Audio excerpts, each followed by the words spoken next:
Hello friends, എല്ലാവർക്കും പുതിയൊരു വീഡിയോയിലേക്ക് സ്വാഗതം. കൊല്ലം ജില്ലയിലെ കേരള എക്സൈസ് ആൻഡ് പ്രൊഹിബിഷൻ വകുപ്പിൽ woman civil excise officer trainee first NCA Hindu Nadar category number 347/2025 തസ്തികയിലേക്കുള്ള തിരഞ്ഞെടുപ്പിനായി 23/5/2026 നടന്ന പൊതു OMR പരീക്ഷയുടെ അടിസ്ഥാനത്തിൽ എൻഡൂറൻസ് ടെസ്റ്റിന് ഹാജരാകാൻ താൽക്കാലികമായി യോഗ്യത നേടിയ ഉദ്യോഗാർത്ഥികളുടെ രജിസ്റ്റർ നമ്പറുകൾ ഉൾക്കൊള്ളുന്ന ഷോർട്ട് ലിസ്റ്റാണ് നിങ്ങളിവിടെ കാണുന്നത്. ഷോർട്ട് ലിസ്റ്റിൽ ഉൾപ്പെട്ട ഉദ്യോഗാർത്ഥികളുടെ രജിസ്റ്റർ നമ്പറുകൾ നിങ്ങൾക്കിവിടെ കാണാവുന്നതാണ്.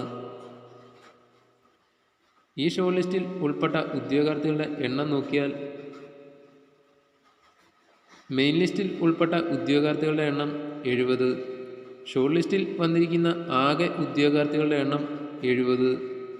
കൊല്ലം ജില്ലയിലെ woman civil excise officer trainee first NCA Hindu Nadar category number 347/2025 തസ്തികയുടെ കട്ട് ഓഫ് മാർക്ക് 42.2021 മാർക്കാണ്.